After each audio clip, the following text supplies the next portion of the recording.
we're gonna do now is we're gonna boat it. So what we do when we boat it is we're gonna capture all of those beautiful juices. So when it comes time to slicing, we've got those juices that we can sort of pour over the slices, and that is really liquid gold.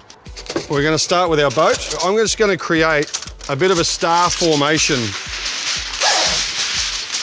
with the foil. A couple more pieces and we'll be done.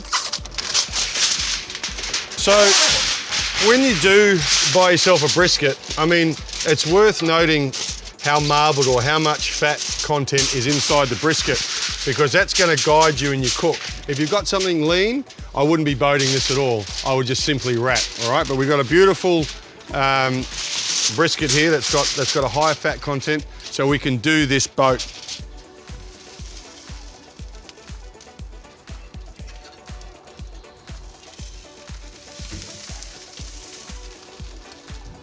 You can see we've got some really good bark starting to form.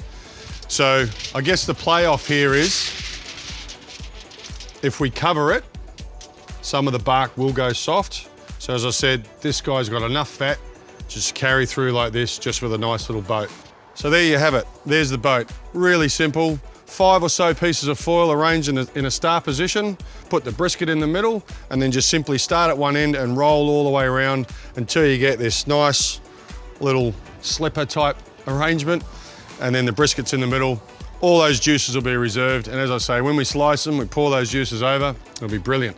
Now you noticed I shut the lid as I did that, because if you leave the lid of the smoker open, you're likely to start a fire, and then you know, your temperature's gonna rise. So make sure you always keep that lid down.